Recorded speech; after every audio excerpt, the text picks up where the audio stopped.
Hey, how's it going everybody? Welcome back to the channel and welcome back to our monthly look at the top 5 mods that I highly recommend you use in your next campaign. If you're new to the channel or this series, this is basically a monthly occasion where I round up all the new or recently updated mods and show them off to you so you can go ahead and have a great new campaign. Unfortunately, 1.2 has not currently released out of beta quite yet, so I'm going to be saving a kind of mods you should use for 1.2 for another video, even though you can find many of them that have been updated for the beta already. This is, however, going to be heavily focusing on the latest 1.1.5 patch, and there's a nice mix here of AI and gameplay enhancements. So let's just dive into something that will completely change up your playstyle. And as you can see, if we take a little look-see at the campaign map, we are at the start of the game. However, I am playing as the leader of the Sturgian Empire. So this is the player switch mod, and it basically does what you would think it would do. It allows you to just play as any character inside of Calradia with a simple hit of a button. For example, if I wanted to be like, I'm kind of bored of playing as this faction, maybe I want to switch over and play as Durhart. Boom, there you go. And we are now playing as Durhart. I think this is a great mod for anybody looking to kind of really spice up their campaign, but maybe doesn't want to go through like the grind of the early game. You can quite easily do this to non-leaders as well. So if you want to maybe start the campaign as a pre-existing lord, but not the actual king of an empire, maybe you want to kind of rise up and overthrow them, that is something you can completely do. And another really great thing about the player switch mod is it works with a lot of other overhaul mods. So for stuff like the Realm of Thrones Game of Thrones modification, you can jump out and use this mod to play as the famous characters, play as Daenerys, play as Aegon Targaryen, play as Joffrey, Tywin, Jon Snow, Ramsay Bolton. The possibilities are endless. So again, if you want to go for more of the roleplay aspect, that again is something you can completely do with this mod. And just on the whole, it's a great overhaul mod, something that you can really get your teeth stuck into and give your Bannerlord playthrough that little bit of extra spice. Speaking of spice, we have a very, very cool mod to look at next. This is the Supply Lines mod. This mod is basically broken up into 2 parts. First things first, we have the supply lines that you can find right here in the management tab whenever you take over a new castle. This will allow you to donate food to the settlement, which is always nice if you notice that, again, a lot of the time if you've been playing Bannerlord, you'll know when you take a settlement, the food situation is dire and a lot of the garrison just ends up starving to death, and sometimes the settlement just doesn't have enough food to have the amount of garrison that you want to leave inside the settlement. It also leaves the settlement very vulnerable for like the first 30 days until they can sort out that food situation. But the supply lines mod looks to fix that, allowing you to actually buy food from surrounding areas, and that costs you stuff. You can also send and request support from the surrounding areas, which is just so cool. So for example, if I'm like, damn, this settlement is really struggling for food, I can request a supply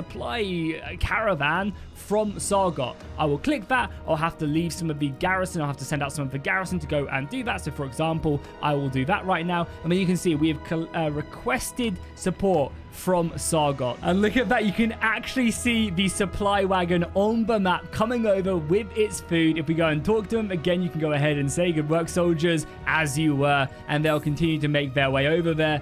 Right now you can see they don't really have a large amount in their army, so these are going to be susceptible to being raided. But the really cool thing about this as well is that the AI also utilizes this. So the AI will also be requesting and sending their own food supplies, giving you a completely new dynamic when it comes to war. And then when the food finally arrives, boom, you can see we've now just received an extra 50 food right there, which will really help the settlement out. Again, ultra cool. There's plenty of other stuff you can do with this mod, though. You can also purchase grain. So again, if we have very little food inside the empire, you can actually buy grain from kind of surrounding settlements, and the further away it is, the more expensive it can be. But yeah, we can buy grain from the Western Empire, and again, you can see that will go ahead and be the request. It will take some time to go ahead and get over here, but that supply will be on its way. So just like that, right off the bat, we now have a completely amazing supply network that the AI also does incorporate into their strategic planning. Another very interesting thing that again the AI does along with the player is that if your army besieging a settlement is also running low on supplies, I think it's below 5 days, they will also request extra supplies from the surrounding settlements. So them settlements will actually send food wagons to go ahead and keep the siege going, keep the army fed and on the march. And considering the AI also does this, it's just such a cool feature, such a cool mod. You have to use it in your next campaign. Go and download it right now. Okay, the next mod we're going to be taking a look at, and this one is actually a really cool concept and definitely an interesting one. This is the Truva mod, and basically what it allows you to do is send out these, I guess, hidden roguery parties to enemy settlements. They'll then infiltrate the settlement and wait for you to besiege them and launch an attack, and then they'll attack the settlement from within. Now, I think this concept works much better for cities rather than castles, because I feel like castles would be a little bit tighter, but maybe they are like herding the population into the settlement, whereas cities would be a little bit easier to actually infiltrate, but nonetheless it's a really cool concept. So all you're gonna have to do to go ahead and initiate this is obviously be at war with some clans. You're gonna have to go to your clan tab, open up the Truva, go to create settlement and find the settlement that you want to go ahead and besiege. We're gonna go ahead and do this one right here. We'll select it and then we have to give over some soldiers to actually launch the assault from within. We also have to actually have a companion, so I'll grab one of those quickly. So boom, now we have a companion. We can send them over. It's going to cost us a lot of money to do this, right? This is no easy feat. We're going to have to bribe the guards and everything else along them lines. But boom, they will now head off there. There you go. You can see that they will arrive in 1 day and 7 hours. So if we speed our way through, they should go ahead and infiltrate the settlement. Again, a lot of money to be lost, but it's also kind of cool because it's like a money sink in the later part of the game. And there you go. The troops have infiltrated the settlement. Yours 25 soldiers. They say, I got 31 soldiers. Not all of them made it. 25 of them were caught, but 31 of them made it in, which is, perfect. Again, I didn't actually mean to do this settlement, funnily enough. I meant to do the one closer, but I clicked the wrong one, so just ignore that for now. So the siege has kicked off. The men are charging to the position, and now we get to launch our trap. Again, you're not going to want to go ahead and throw them right into the fray because this is the beginning of the battle. We need to get our ladders up and get ready to utilize that effect. The enemy artillery is coming down, bombarding our positions, but it's really easy to utilize it. All you have to do is press Q and then you can open up the cool troop menu, which is again super easy to go ahead and click. And then boom, the soldiers are now going to come into effect. As we can see, if we immediately jump in right now, I don't have RTS camera on, so we just have to use the photo mode. You can see they basically spawn in behind the enemy and get ready to initiate the battle. Again, I thought we had like an option to actually use that, and then boom, there you go. I'm going to tell them. So we want to attack the left wall, right? So boom, we're going to tell them to attack the left wall. They're going to launch into the battle and immediately go in. So again, you're going to want to wait like what I did to launch this ambush, because someone's going to utilize. You can see we're losing quite a few men here as well. But hopefully I can get up on the wall to just show you guys exactly what they're doing. But yeah, you can see they're currently fighting from within. I think if you launch this like at the perfect time, it's going to be really effective. And sending these off is going to be a very cool way of spicing up your battle. Unfortunately, the men aren't getting there because the AI hasn't pushed their men to the wall yet, but it's definitely something you can utilize. And again, you can use them to attack the gate, fall back, attack siege weapons, which could be really useful. I think maybe attacking the gate could be a really good way of doing it. Getting that gate open from within when you're also attacking could be very smart indeed. But yeah, that's the Truva mod. A very simple one, but a really cool one to help spice up your gameplay. The next mod we'll be taking a look at is a pretty interesting one, and this is the claims mod. And basically what it means is that you actually have to obtain a claim before declaring war on another faction. This results in you actually having a bit of time to prepare for an incoming war, as the AI does also utilize this, and also adds a little bit more cost to it because you have to pay for the claim much like you do in CK3, and it takes time to generate. So again, it's more about build up mobilization phase before the actual war does kick off. The mod itself is super easy to go ahead and get to grips with. All you need to do is have a companion, which is super easy to get. Go down to them, go ahead and have a little conversation with them, and then ask them to go forge a claim. You can go ahead and select any of the kingdoms you want to, even Britannia for some reason. Maybe you're starting a civil war and you want to go ahead and kick that off. But if I go ahead and ask them to do that, it'll take them some time, 6 days to be total,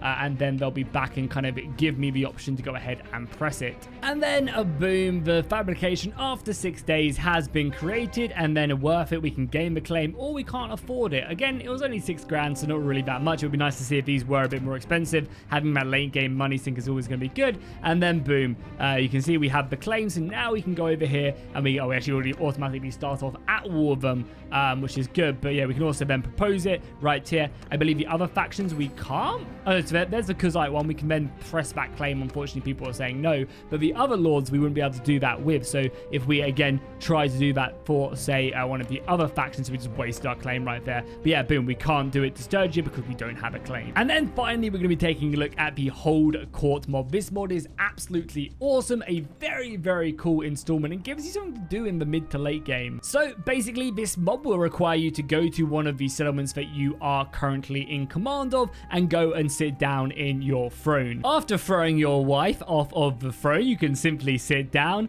and then a lord will come over and basically be like, yo, what's up? Do you want to hold court today? Do you want to hear the plight of the people?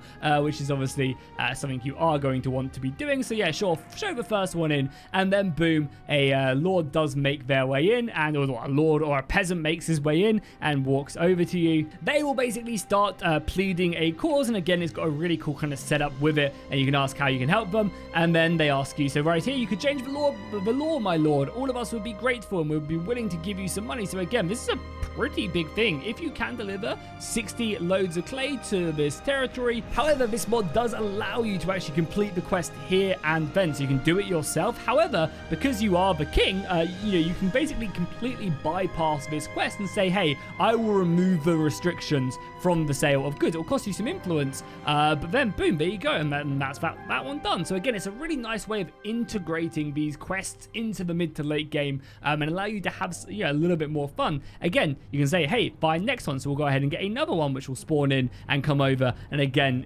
give me his plight, and as a lord, it is my job to deal with it. So let's hear what this one has to say. So what's he asking about? Yes, I'm glad to have a chance to talk to you. I've been thinking for a while about this, and I might work together in our interest. He has a lot to ask me. Again, I ain't reading all of that. Just give me the TLDR, my friend. So he's basically asking me to throw a tournament so we can win a certain thing. And again, it's a really kind of cool way of doing it. Boom, that's that mission done. And then when I'm bored of it, I can just move out. So it's a great way of having like the quests come to you. Again, you have a merchant here. Go away, my friend. I don't care. I am the king. But yeah, it's a great way of having these quests kind of come towards you. And you can go ahead and deal with them. Again, fix the tournaments. Something that would be very cool is that if they could get some more like specific custom quests in that are more related to holding court, asking the king of the land to fix some tournaments, I guess could make sense. Maybe Durhart is in some serious need of gold dragons. But overall, I think it's a really cool way of spicing up your mid to late game. And that is going to do it for my top 5 mods of the month. Let me know if I missed one that you guys think definitely should have made the list. And be sure to keep on commenting down below, letting me know if there's any mods I should make sure to include on this next month. If you enjoyed this video, make sure you drop a like and a comment down below, and I'll see you in the next one.